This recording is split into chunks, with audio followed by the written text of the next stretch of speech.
So y'all don't want to let that Kenya Moore go, huh? I don't blame you. That Brittany Edie, Real Housewives of Atlanta. Let's talk about it. This is the Demia Avery Show, hosted by Demia Avery, where some of your favorite entertainers, celebs, and entrepreneurs come to highlight all of their many talents.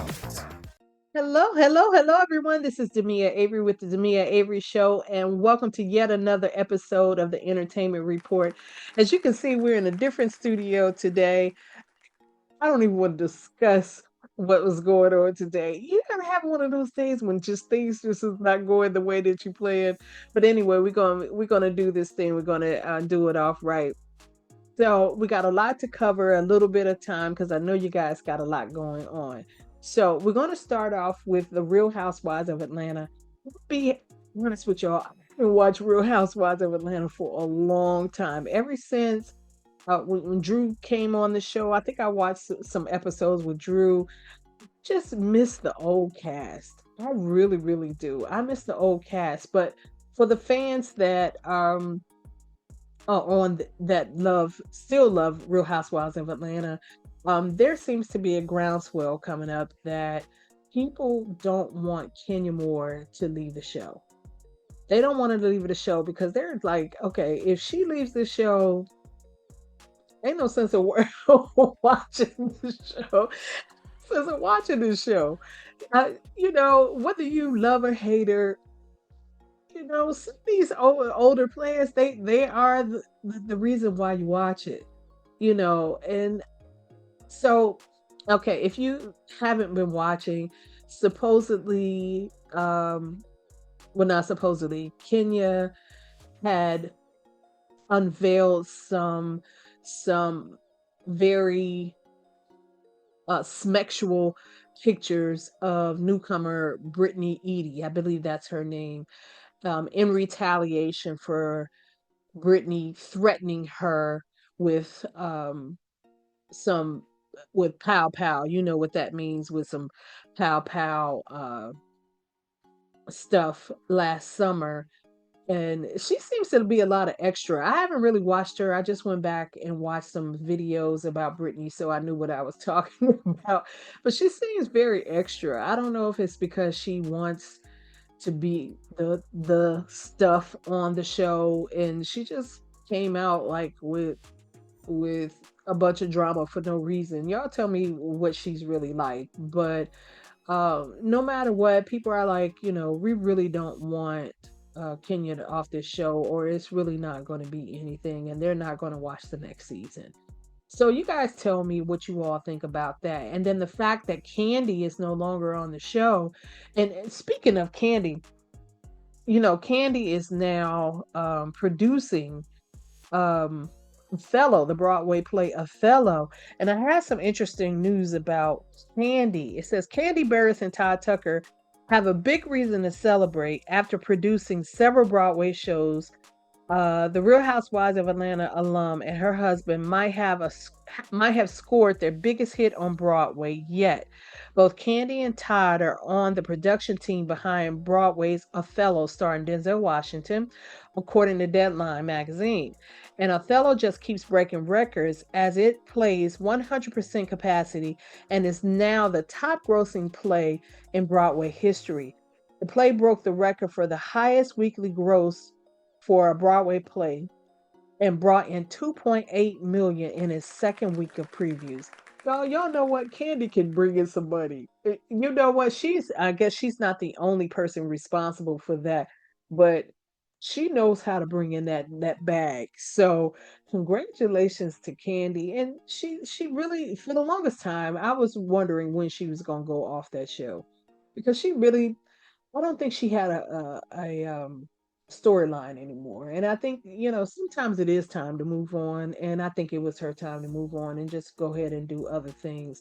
So congratulations to Kandi and Todd for that. So next we're gonna go ahead and go into some old stupid news. Y'all know I hate Diddy news, but it's out there and I have to report it. Over the weekend, there has been a lot of reports out there. There is a video out there. Terrence Howard he was being interviewed, And he had made the shocking claim that Diddy had tried to get with him. He was basically saying, I'm going to sum it up. Do y'all want me to sum it up or do you want me to actually read it? Because I don't want to misquote him. But basically, he said Puffy invited him for weeks and asked him to come and coach him for acting. And he kept going up to the place where Puffy was. And every time that he would go to this place where Puffy was, he would never do any coaching. He said he would just be basically just sit there. And he was like, all right, player, see you tomorrow. you know, he said he kept coming back and coming back. And then Puffy would never have actually, um, you know, do anything. He would just have him sitting there and he was just looking at him. So finally, one of Terrence Howard's assistant was like, dude, he really don't want you to coach him. He wants to F you. So needless to say, Terrence Howard was like, look, I ain't down with that. So he basically was like, no, this has to end. I'm not coming up there no more. So yeah, I guess it's true what Cat Williams said on the Shannon Sharp show. He's like, look, you just gotta tell Diddy no. I was like, wow. But I wonder how many stories are like that Puffy just, tried people. How many people you think he actually tried? Because you know how many people he actually got, allegedly got. But how many did you think he actually tried? That man is a mess. And speaking of stupid Diddy, reports TMZ is reporting that Cassie plans on actually testifying herself.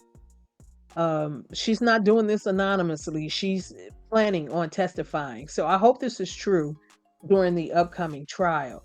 And if that is the case, he's in trouble. He can forget it. He can forget it. Um, is According to TMZ, victim one, which we all know as Cassie, is prepared to testify under her own name during the upcoming trial, where Diddy will defend himself against charges of racketeering, conspiracy, sex trafficking, and transportation to engage in prostitution. There are three other alleged victims who requested their identities to remain uh, anonymous during the trial. Hey, y'all, he's done. He's done. I'm so ready to get this over with. So eh, I really don't. Again, I really don't want to report on it, but it's the news is out there, and just to keep you abreast of it, it is what it is.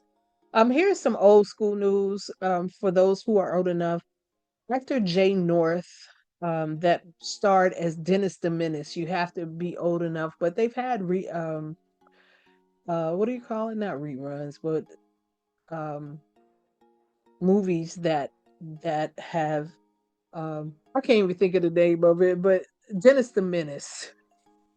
Um he passed away. So he battled with cancer, and a moment of silence for actor Jay North. He passed at 73. I thought he would be older than 73. I don't know why, but moment of silence for him.